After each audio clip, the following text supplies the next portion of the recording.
말씀대로 진화론은 생존 경쟁, 적자 생존, 자연 선택, 돌연변이 이런 걸 통해 가지고 지금 우리가 보고 있는 모든 생물들이 됐다는 거예요. 정말 이 비현실적인 역사가 우리는 사실로 배워주고 있는 겁니다. 예. 이제 이 얘기 중 가운데 이제 생물들의 기운을 보겠습니다. 우리 진화론자들은 이렇게 이제 간단한 생물에서부터 점점 진화돼 가지고 오랜 세월에 걸려 가지고 이제 사람까지 됐다 얘기를 합니다. 예. 자, 여기 지금 시계가 두 개가 있는데 말이에요. 우리 초침을 띄워버린 거예요. 분침도 띈 겁니다.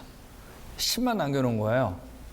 근데 한 5초만 딱 주면서 어느 게 살아있는 시계고 어느 게 죽은 시계 맞춰봐라고 맞출 수 있나요, 없나요? 없죠. 왜? 얼만큼 죽은지 모르니까. 자, 진화론자도 마찬가지예요. 진화가 너무나 느리게 일어났기 때문에 우리 인생 동안에는 진화가 됐는지 안 됐는지 관찰할 수가 없다는 거예요. 이거는 진화론자들 모두가 얘기하는 겁니다. 예. 그러니까 첫째 알아셔야 돼요.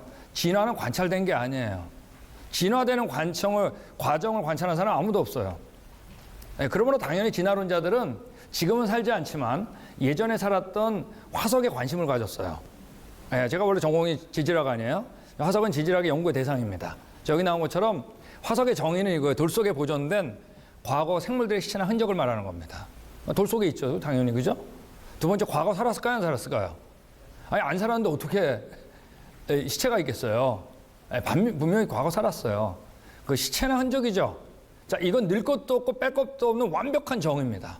근데 여기서 제일 중요한 단어가 바로 뭐냐면 과거예요. 과거 살았었다는 얘기예요. 자, 그러므로 당연히 진화론자들은 이 화석에서 진화의 증거가 나올 줄 알았어요. 예. 자, 진화론자들은 예나 지금이나 진화의 순서를 이렇게 얘기합니다.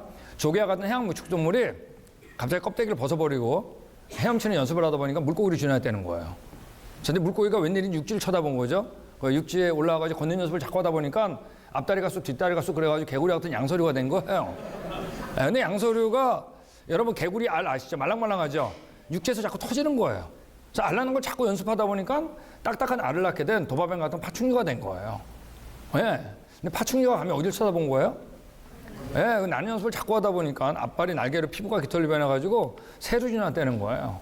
한편 어떤 파충류는 나는 거에는 관심이 없었는데 알 낳는 거를 계속 개선한 겁니다. 그래서 자꾸 이제 알 낳는 걸 개선하다 보니까 알이 한 단계를 바로 빼버리고 바로 새끼를 낳은 거예요. 그래서 포유류가 된 거예요. 이 포유류가 계속 머리 쓰다 보니까 가장 고등한 우리가 됐다는 얘기입니다. 자, 여러분 다 웃으셨죠? 정말 비현실적인 것 같은 이 역사를 여러분 지금 학교에서 배우는 겁니다. 여러분 이건 웃긴 얘기가 아니에요. 너무 진지한 얘기예요. 내가 어디서 왔다? 어디로 가느냐. 나에 대한 얘기예요. 내가 어디서 왔다? 어디로 가느냐. 여러분 만약에 진화가 맞다면 이 중간 단계 변하는 과정이 있어야 되겠죠? 근데 살아있는 건 금방 포기했어요. 왜? 없으니까. 몇 개 발표됐다가 그거 가지고 주장하지 않아요. 그러므로 진화론자들은 화석에서 그 증거가 있을 거다라고 믿었습니다. 그래서 먼저 우리가 화석에 그 증거가 있는지를 보는 겁니다. 여러분 화석 가운데 가장 많은 게 이 조개화석 같이 해양 무축동물입니다. 삼엽충 이런 것들입니다. 근데 여러분 여태까지 지질학의 어떠한 논문에서도 조개와 같은 해양 무축동물에서 물고기를 진화했다는 중간 단계 화석이 단 한 건도 보고조차 된 적이 없는 거 아세요? 단 한 건도 없어요. 지질학의 어떤 논문에서도. 여기 로스라고 하는 동물학자가 얘기한 것처럼 화석 기록에는 어디에서도 무척동물에서 물고기를 진화했다는 어떤 증거도 없다 그랬어요. 이 사람이 끝에 뭐라 그랬냐면 그러나 일반 사람들이 이러한 문제점을 전혀 듣고 있지 못하다. 지질학자들은 아직까지 딜레마인데 일반 사람도 있는 줄 아는 거예요. 물고기에서 양서류 한 4-5개 발표됐다가 다 사라졌어요. 이거 가지고 내세우는 사람 없어요. 예. 거북이가 여러분 우리 파충류 가운데 좀 독특하죠. 여러분 만약 이 거북이는 독특하게 생겼잖아요. 만약 거북이가 진화의 산물이라면 거북이가 진화되는 중간 단계에 뭐가 있어야 되겠죠? 단 한 건도 없어요. 지금 살고 있는 거북이나 화석에 나오는 거북이나 다른 바가 없어요. 그러니까 여기 로서라는 사람이 또 얘기한 겁니다. 거북이가 다른 파충류에서 어떻게 진화되었을까? 거북이는 딱딱한 껍데기를 비롯해서 아주 특이하며 이를 위해 많은 전이 형태가 있어야 되는데 아직까지 화석 기록에 그런 증거가 발견된 적이 없다. 여러분 거북이는 지금이나 그때나 똑같이 거북이에요. 아마 진화론자들이 가장 어려워하는 것 보면 이 새 아니겠어요? 난다는 건 정말 경이적이죠. 맞습니까? 근데 여러분 새의 조상을 진화론자들이 어디서 꼽았냐면 놀랍게 파충류에서 꼽은 거예요. 도대체 파충류하고 새하고 어떤 공통점이 있을까요? 아까 잠깐 나왔어요. 뭐죠? 둘 다 몰라요. 알을 낳는 거죠. 그러므로 아무래도 비행기가 자동차보다 만들기 어렵죠? 그러니까 파충류에서 새로 진화됐다라고 그러는 거예요. 예.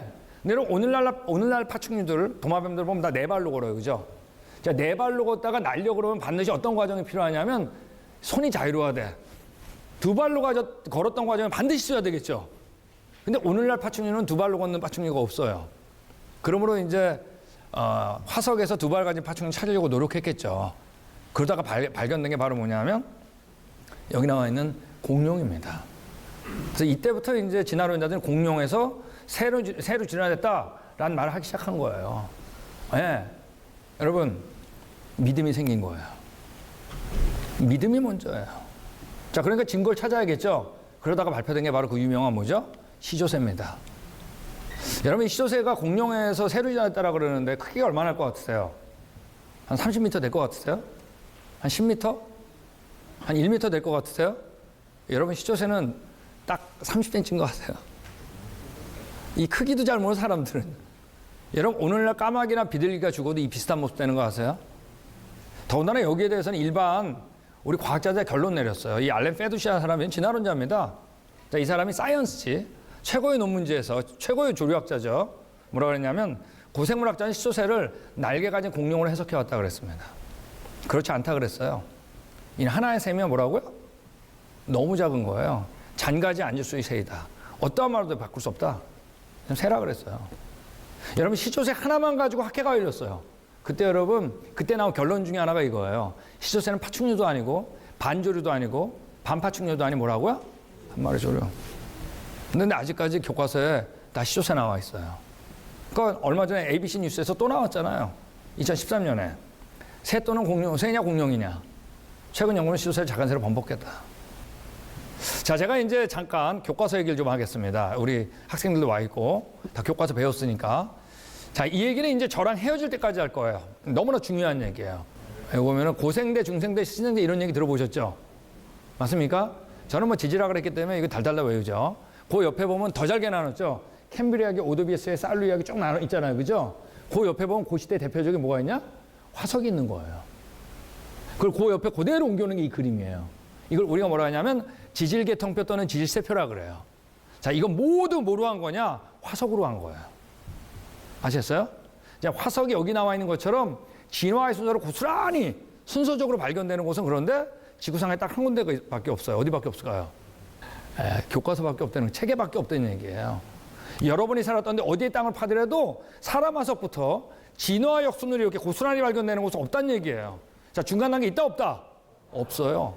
화석은 널려 있는 거예요. 중간 단계 없다 그랬죠? 이제 내일 나와요. 여러분, 화석은 진화 역순으로 발견 안 돼요. 널려 있는 걸 진화가 맞다는 믿음으로 어디에다 모아놨다? 책에다 모아온 거예요. 진화의 순서로. 여러분, 혹시 여러분 가운데 이거 보면서 진화 맞잖아 그럼 곤란하다니까요. 이 그림이 진화론이에요. 여러분, 이게 언제 만들어졌냐면 제가 이것도 같이 하겠습니다. 1872년. 한 번 더 가. 1872년. 이건 다윈이 만든 게 아니에요. 이름은 똑같이 찰스인데 찰스 라이엘이라고 다른 사람이 만든 거예요. 여러분, 이게 진화론자에서 만들어졌어요. 얼마 안 있다 이 교과서에 들어갔어요. 누가 가장 당황했을까요? 이게 교과서에 들어갔을 때. 네? 아이, 진화론자는 본인이 원했겠죠. 제일 당황한 게 누구였을까요? 교회입니다. 성경 틀렸네. 이게 역사예요, 우리 언제 가져왔다? 처음 가져왔는데 전혀 다른 얘기를 하잖아요. 이 그림이 의미하는 바가 뭐예요? 나예요, 나. 나는 수십억 년 동안 진화와 멸종이 반복되다 내가 됐다는 얘기 아니에요. 경쟁에서 살아남은 존재다. 이거 얘기하는 거죠. 지구상에 이게 없는데. 이거 너무나 중요한 얘기입니다. 지구상에 있다 없다? 없다는 얘기만 일단 나눌 거예요. 이 얘기는 내일 모레 글피 매번 나와요. 우리의 과학책에 이 그림 이상 우리에게 영향을 준 그림은 없어요. 이게 1872년에 만들어졌는데 이때는 나이를 측정할 줄도 몰랐는데 여기 이미 몇 천만 년을 다 적어버린 거 아세요? 이 그림이 주범이에요. 네. 이런 거 아시죠? 상동기관이라고 해서 사람의 팔, 고양이 앞발, 고래의 지느러미, 박쥐의 날개가 모양 비슷하다 이런 얘기 들어보셨죠? 상동기관. 그래서 한 조상에서 파생된 증거다. 하여간 모양에 우리는 계속 유혹돼요. 사람의 팔이 고래의 지느러미 대신하지 못합니다. 박쥐의 날개가 고양이 앞발 대신할 수 없어요. 왜? 기능을 못해요. 무용지물이에요. 이게 진화론이에요. 이런 비현실이 우리 교과서에 쓰여 있는 거예요. 네. 그러니까 진화론은 이 비상식을 상식으로 만드는 거예요. 여러분 진화론자들이 진화의 메커니즘은 경쟁을 뽑아요. 생존 경쟁. 생존 경쟁이라는 건 뭐냐면 사자가 사슴을 잡아먹는 건 경쟁이 생존 경쟁이 아니에요. 생존 경쟁은 뭐냐면 같은 종류끼리 싸우는 걸 생존 경쟁이라고 그러는 거예요. 아시겠어요? 자, 이런 것들. 사슴이 있고 코끼리가 있고 같은 종류끼리. 예, 얼룩말. 이게 생존 경쟁이에요. 자, 근데 여기 우리 페테르 크롭킨이라고 러시아 황태자인데, 자, 이 사람이 다윈의 책을 읽고 종의 기원, 진화론에 완전 매료된 거예요. 그래가지고 이 사람이 시베리아 만주를 돌아다니면서 돈이 많으니까 생존 경쟁의 모습을 스케치하려고 노력을 했어요. 그때 이분의 결론이 뭔지 아세요? 동일한 종에 속하는 개체들 간에는 심한 생존 투쟁을 발견하지 못했어요. 왜? 같은 종들끼리 어떨까요? 서로 돕지 경쟁하지 않아요. 더 중요한 게 있어요. 여태까지 경쟁해가지고 종이 바뀐 적이 있나요? 아니 이게 무슨 진짜 비현실이에요. 경쟁에서 어떻게 종이 바뀌어요, 여러분? 유전자가 바뀌나요? 근데 우리 생존 경쟁이 진화의 과정이라고 또 배워왔잖아요. 제가 얘기했죠? 2단계만 들어가면 답을 못 한다고. 2단계만 넘어가면 완전히 비현실로 바뀌어요. 여러분, 자, 우리 용어를 하나 배우겠는데 우리 같이 하겠습니다. 변이. 한 번 더 가요. 변이. 자, 우리 교회에서 이런 거 배울 줄 몰랐죠? 근데 여러분, 너무 중요한 얘기입니다. 이거를 배웠던 교회와 안 배웠던 교회는 다음 세대가 완전히 달랐어요. 이게 우리 차차 나눌 겁니다. 변이라는 건 뭐냐면 여기 나와 있는 것처럼 한 종류 안에서 뭐라고요? 한 뭐라고요? 종류 안에서 다양해진 게 바로 뭐냐면 한 번 더 하겠습니다. 변이. 여러분 개가 하얀 강아지, 검은 강아지가 있잖아요. 자, 구별시키면 어떤 강아지 났나요? 다양하게 나죠. 다양하게 나지만 여전히 뭐예요? 개죠. 이거 어려운 질문 아니죠. 이걸 바로 뭐냐면 변이라고 봅니다. 유전적인 재조합. 말도 마찬가지예요. 여기 있는 것처럼 닭도 마찬가지예요. 한 종류에서 다양할 수 있어요. 이걸 변이라 그래요. 이 변이에 대한 개념이 언제 잡혔냐면, 자, 우리 같이 하겠습니다. 유전 법칙. 진짜 이런 걸 배워야 될까, 교회에서. 학교에서 배우는 것도 지겨웠는데. 여러분, 유전 법칙 하면 떠오르는 분이 누구죠? 그레고리 멘델입니다. 그죠? 근데 이 사람이 하면 또 떠오르는 게 완두콩 아니에요. 그죠? 유전 법칙이 뭐예요, 한마디로? 예를 들면, 노란 완두콩, 빨간 완두콩이 있는데 교배했더니 다양하더라는 거죠? 다양하지만 여전히 뭐예요? 완두콩. 이게 변이를 얘기하는 거예요. 한 종류 안에서 유전적인 재조합에서 여러 가지가 나올 수 있지만 여전히 뭐다? 그 종류 완두콩. 변이 얘기한 거예요. 이게 여러분 엄밀히 말해서 생물학의 첫 번째 법칙이라고 해도 과언이 아니에요. 너무 중요한 법칙이에요. 근데 여러분 이게 언제 발표됐냐면 1866년에 발표된 겁니다. 자, 종의 기원이 언제 출판됐다고요? 1800 몇 년 차이에요? 7년 차죠. 7년 차는 거의 차이가 없는 거예요. 거의 동시에 발표된 거랑 마찬가지인데 이분 얼굴을 보니까, 아니 얼굴이 옷을 보니까 뭐 하던 분 같으세요? 신부였어요. 생물학자가 아니었어요. 그러니까 이분이 이 위대한 논문을 발표했는데 너무 시시한 논문지에다 내는 바람에 이 논문을 생물학자들이 안 읽었어요. 언제서야 알게 되냐면 35년 뒤인 1900년에 이 논문을 발견한 거예요. 근데 그때는 이미 유럽에 뭐가 다 퍼졌다? 진화로 다 퍼진 겁니다. 그래서 많은 생물학자가 이런 얘기하는 거예요. 만약에 멘델의 유전 법칙이 제때만 발표됐어도, 알려졌어도 다윈의 진화론이 유럽을 덮지 못했다. 왜? 다윈이 얘기했던 모든 얘기는 종류에서 종류로 변한 진화가 아니라 한 종류 안에서 다양해진 뭐라고요? 같이 하겠습니다. 변이. 자, 이제 왜 변이와지는 아시겠죠? 자, 저희 창조과학자들은 오늘 제목이 종의 기원이지만 종이란 말을 잘 안 써요. 종류란 단어를 더 많이 써요. 자, 이제 그 이유는 두 가지가 크게 있는데 이제 그 얘기를 하려고 합니다. 자, 이제 여기까지 하면은 이제 학생들은 이런 질문을 하게 돼요. 그 종끼리 교배가 안 되고 뭐 중간 단계 없다 그랬는데 되는 게 있잖아요. 벌써 보세요. 질문하려고 그랬다고 그러잖아요. 라이거는 어떻게 된 거예요? 자, 라이거는 뭐하고 뭐가 교배한 거죠? 네, 사자, 순놈과 호랑이 암놈하고 결혼한 겁니다. 다른 종인데 교배가 되잖아요. 이런 질문이에요. 아시겠죠? 자, 이게 왜 창조과학자들이 종이란 단어를 안 쓰는지하고 다 이제 일맥하는 얘기입니다. 들어보시면 알아요. 여러분, 이런 거 혹시 아세요? 종속 과목 광문계. 배웠던 거 말았던 거 이걸 또 지금 교회에서 해야 돼. 학교에서 듣는 것도 괴로운데. 자, 우리가 솔직히 이런 거예요. 종분류인데 이게 여기 나온 것처럼 호랑이, 사자, 고양이, 표범 그러면 그게 각기 종이에요. 한 종. 아시겠죠? 이걸 조금 더 묶어가지고 뭐라 그런 거예요? 속이라 그런 거예요. 아시겠죠? 이걸 좀 더 묶어가지고 뭐라 그런 거예요? 과라 그러면서 고양이 과 안에 호랑이, 사자, 고양이, 표범이 들어가는 거 아시겠죠?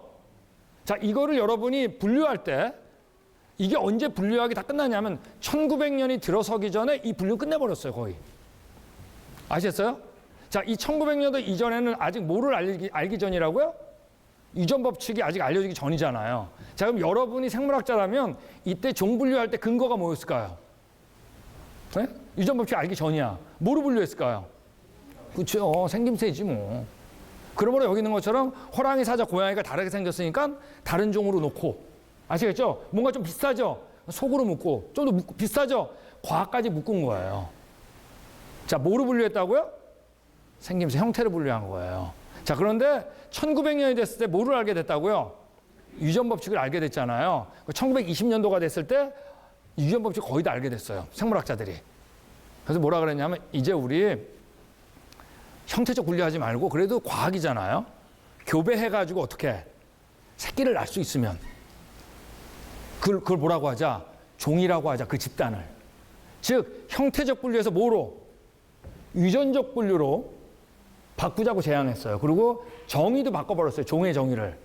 실험 다 끝내기 전에. 생식적 격리 그래가지고 교배할 수 있는 묶음. 이게 종이다 그런 거예요. 아시겠죠? 즉 형태적 분류에서 뭐로요? 유전적 분류를 바꿨어요. 바꿨죠? 바꿨을 때 오차가 있었을까요? 없었을까요? 네? 오차가 무지 많았어요. 네. 예를 들면은 다른 종이지만 교배가 되더라고요. 아셨어요? 어떨 때 속이 다른데도 교배가 되더라고요. 과 안에서는 많은 것들이 교배가 되더라고요. 예를 들면 호랑이하고 사자 교배가 되더라고요. 왜? 염색추수 38개 똑같아요. 개하고 늑대 다른 종이지만 같은 과일 경우는 과로 취급이 됐잖아요. 염색체 숫자 78개 똑같아요. 교배가 되더라고요. 자, 그러면 이제 이전에 있던 종 분류를 다 어떻게 될까요? 유전적 분류로 싹 다시 바꿔야 되죠. 왜? 정의도 바꿨으니까. 자, 근데 바꿨을까요? 안 바꿨을까요? 거의 안 바꿨어요. 왜 안 바꿨을까요? 여러분, 형태적으로 할 때 너무 쉽잖아. 사진만 봐도 되죠. 근데 여러분, 유전적 분류 실험을 해야죠. 여러분, 호랑이하고 사자 교배하기 쉽겠어요? 아프리카에서 사자 사와야지. 산에서 호랑이 사와야지. 교배할 때까지 기다려야지. 무섭지? 여러분, 모기 교배할 수 있을까요? 얼마나 어려워. 자, 그러니까 형태적 분류하고 다르게 유전적 분류는 실험을 해야 된다는 어려움이 있는 거예요.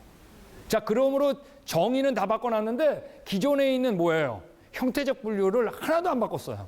하나도 안 바꿨다 해도 과언이 아니에요. 근데 해보니까 종이 달라도 대부분 교배가 되더라고요. 속이 달라도 어떤 건 교배가 되더라고요. 그렇지만 아직까지 동물의 경우는 과가 다른데 교배되는 경우는 아주 드물어요. 그래서 우리가 종이란 말을 안 쓰는 거예요. 창조과학자는. 어떤 건 종? 맞아요. 어떤 건 속? 어떤 건 과까지 가는데 분명한 건 교배의 한계란 건 있어요? 없어요? 있거든. 그걸 뭐라고 부르냐면 우리 같이 하겠습니다. 종류. 자, 이제 왜 종류라고 하는지 그 또 다른 이유가 있는데 그건 조금 이따 나옵니다. 여러분, 자, 이제 그러면 어떻게 이렇게 호랑이, 사자, 고양이가 되는지 알려드릴게요. 자, 이제 종류 얘기 뭐 나온 김에 해버리죠. 왜 종류란 말을 쓰냐면 성경에서 하나님께서 생물들을 창조할 때 뭐로 창조했다 그랬어요? 말씀으로 창조했는데 생물 창조할 때 10번씩 사용하는 단어가 있어요. 그게 뭐냐면 같이 하겠습니다. 종류. 종류대로 창조했다 그랬어요. 자, 근데 종류가 뭐냐? 저도 알 길이 없죠. 그러니까 그걸 사용하신 분한테 물어봐야 될 거 아니에요. 근데 종류란 말이 성경에 한 번 더 등장해요. 언제냐면 방주 안에 동물들이 탈 때 어떻게 탔다 그러냐면 종류대로 탔다 그랬어요. 근데 종류대로 태우는 목적이 나와요. 뭐냐? 씨를 보존케 하기 위해서 써 있어요. 즉 교배할 수 있는 묶음을 성경에서는 이미 종류라고 한 거예요. 성경에서는 이미 유전적 분류를 쓴 거예요, 하나님께서. 그러므로 우리가 종류란 말을 쓰는 거예요. 첫째, 종분류가 안 맞고. 두 번째, 성경에선 유전적 분류 썼으니까. 오케이. 되셨어요? 자, 방주 안에 그러므로 호랑이, 사자, 고양이, 표범 2마리씩 들어간 게 아니에요. 고양이과 2마리 들어간 거예요. 오케이. 되셨어요? 그러니까 방주에서 나왔겠죠? 나와서 교배했겠죠? 새끼 낳겠죠? 어떤 놈은 사자 닮고 어떤 놈은 사자 닮고 나왔겠죠? 자, 근데 사자는 들에 살기 편하게 생겼잖아요. 말도 펑퍼짐하고 들로 갔겠죠? 호랑이는 산으로 갔겠죠? 자, 이때 뭐가 생겼냐 하면 우리 같이 하겠습니다. 격리. 한 번 더 할까? 격리. 자, 그러면 서로 교배하면 닮은 거 낳잖아요. 가끔씩 사자 비슷한 것도 날 수도 있죠? 걔는 밑으로 또 내려갔겠지. 격리가 되면은 평균 값이 나오게 돼 있어요, 모양이. 오케이? 얘네들이 몇백 년간 따로 산 거야. 그래서 정말 몇백 년 만에 동물원에서 만난 거야. 교배할 수 있다, 없다? 원래 한 조상이었는데 뭐. 교배되는 거예요. 그래서 나온 게 바로 뭐예요? 그게 사자입니다. 자, 개 같은 경우는 조금 달라요. 말이 이상하네, 개 같은 경우. 그래도 할 수 없어요. 다른 말이 없으니까요. 개 같은 경우는 좀 달라요. 개 같은 경우는 다른 동물보다 더 다양해. 자, 왜냐하면 개에 대해서는 한 300년 전부터 유럽에서 개는 애니멀이라고 안 부르고 펫, 애완동물이라고 부르면서 이때부터 인공격리가 활발하게 진행됐어요. 자, 예를 들면 어떤 사람이 푸들이 너무 이쁜 거예요. 아시겠죠? 푸들 안 닮은 개도 있겠죠? 안 닮은 딴 사람 준 거야. 푸들끼리 교배시킨 거야. 이쁘니까. 가끔씩 안 닮은 거 나오겠죠? 걔 또 준 거야. 이거 여러 번 하면 결국 여기서 뭐밖에 안 나와요? 푸들밖에 안 나와. 이건 인공격리죠? 이 인공격리는 더 강력한 거예요. 그러므로 다양하게 만들 수 있는 거예요. 되셨어요? 그럼 서로 교배할 수 있어요, 없어요? 푸들하고 치와와 새끼 낳을 수 있죠? 격리가 깨지죠? 그럼 어떻게 되냐면 전도미가 다 나오는 거예요. 유전 여기 제조에서. 네, 마찬가지로 방주에 탈 때 개, 늑대, 코요테 뭐 이렇게 따로 탄 게 아니라 개과 2마리가 탄 거예요. 나왔는데 노아가 개를 키우고 싶었던 거야. 어떤 놈은 사납고 어떤 놈은 순했겠죠. 사나운 놈은 어땠을까요? 지발로 도망가도 야, 안 되겠다, 버리자. 그럼 들에는 늑대, 집에서는 개. 그렇지만 둘이 교배할 수 있다, 없다? 왜? 염색조차 78개, 원래 한 조상이었으니까. 오케이, 되셨어요? 자, 조금만 더 지금 상황을 보니까 이해를 너무 잘하시는 것 같아요. 그래서 조금 더 제가 깊숙이 들어가 보겠습니다. 자, 개작했어요? 자, 우리 이제 유전자를 보면 여기 지금 개가 있는데 방주 안에 이제 동물이 들어갔다 나온 거야. 아시겠죠? 2마리가 들어갔겠죠? 개과가. 나오는데 여기 대문자 A가 있고 소문자 A가 보이세요? 대문자 A는 털을 길게 하는 유전자야. 아시겠죠? 소문자는 털을 길게 하지 않겠죠. 오케이. 근데 둘이 이제 둘 다 A니까 결합이 되는 겁니다. 자, 근데 방주에서 나와가지고 새끼를 낳았더니 대문자, 소문자 이렇게 되는 거 아시겠죠? 이 중에 어느 게 털이 제일 길까요? 예? 아, 여기 A 말고 뭐가 있습니까? 대문자겠죠. 자, 근데 이전에는 추야도이라는 걸 경험하지 못했어요. 그러므로 다시 교배할 수 있었는데 처음으로 추위를 경험한 거야. 우리 홍수 이후에 추야도가 시작했다 그러잖아요. 자, 그러면 털이 긴 애들은 괜찮은데 털 짧은 애들은 어떻게 했을까요? 그럼 그렇게 죽고 싶지 않습니다. 따뜻한 곳으로 이동했겠죠. 맞습니까? 자, 이때 뭐가 일어났다? 같이 하겠습니다. 격리. 자, 그러면 추운 데는 털 긴 거, 따뜻한 데는 추운 데는 대문자, 뭐예요? 더운 데는 소문자. 이때 격리가 일어나는 거예요. 격리에 의해서 모양이 다양해지는 거예요. 자, 근데 둘이 교배할 수 있다, 없다? 당연히 있죠. 왜 A잖아요, 다. 되셨어요? 자, 근데 여기 중요해. 맨 마지막 써 있는 게 털이 길어졌다 그래서 유전 정보가 증가한 게 아니에요. 거꾸로예요. 소문자 A를 잊어버리면서 털이 길어졌어요. 털 짧은 놈들은 대문자 A를 잊어버리면서 털이 짧아졌겠죠. 이게 진화론자의 유전적인 제일 맹점 중에 하나예요. 어떤 자연 과정도 유전 정보가 추가된 예가 없어요. 모양이 다양해지는 건 유전 정보를 잊어버리면서 다양해지는 거예요. 이게 굉장히 중요한 얘기입니다. 예.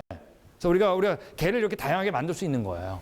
그래서 우리가 볼 때는 어떤 건 종, 어떤 건 속, 어떤 건 과까지 가는 것 같아요. 종류의 경우. 근데 아직까지 과가 다른데 교배되는 경우는 별로 없습니다. 그래서 우리가 조금만 차트만 좀 볼게요. 그래서 이렇게 우리가 그들이 얘기하는 종간 잡종들이 있어요. 여기 나오고 좀 영어로 돼서 그렇지만 왼쪽에 종키는 뭐냐면 지브라, 얼룩말하고 덩키하고 교배된 겁니다. 자, 근데 생식 능력이 있냐 없냐? 없어요. 왜냐하면 이거 염색추도 다 달라요. 얼룩말하고 당나귀는. 자, 근데 아주 드물게 만들 수는 있어. 거기 그 다음에 끝이에요. 자, 이런 것들. 조르스랑은 이제 지브라, 얼룩말하고 말하고입니다. 아시겠죠? 그 다음에 헤브라, 이건 이제 홀스하고 지브라. 예. 이제 얼룩말. 그 다음에 뮬은 뭐냐면 노새 아시죠? 예, 여기 있는 것처럼 얼룩말, 당나귀하고 말이에요. 예. 자, 이제 대개 당나귀 암놈하고 말 순놈은 교배가 돼요. 그러니까 노새 만드는 거 어렵지 않아요. 근데 거꾸로는 굉장히 힘들어요. 힌니라 그러는데 이거는 아주 드물어요. 예. 자, 그다음에 이제 그러니까 고래하고 돌핀 이거 같은 종류에서 그 교배돼요. 교배가 나온 건 이제 여기 나온 것처럼 울핀이라고 해요. 울핀. 근데 울핀들은 교배가 돼요 또. 자, 그다음에 이제 라이거 같은 경우 아시죠? 사자가 호랑이라 그랬잖아요. 자, 근데 이 라이거는 교배가 돼요. 암놈일 경우는 되고 순놈일 때는 아직까지 안 됐는데 더 될지도 몰라. 무슨 말이냐면 아직까지 확정된 게 된 거다 아니다. 근데 분명한 건 묶음으로 묶을 수 있다는 얘기예요. 아시겠죠? 그 다음에 거꾸로 타이어는 굉장히 드물어요. 사실 만들기가. 그런데 이제 이것도 암놈은 여태까지 됐었지만 더 지나면 몰라요. 아시겠죠? 그러니까 분명히 묶을 수 있다는 얘기입니다. 그래서 1900년이 됐을 때, 자, 이제 되셨죠? 왜 종류란 말 쓰는지 1900년이 됐을 때 유전 법칙을 알게 됐죠. 자, 이때 누가 가장 당황했을까요? 당연히 진화론자죠. 진화 아니네. 변이네. 이래가지고 진화론자들이 한번 완전히 흔들거릴 때가 있어요.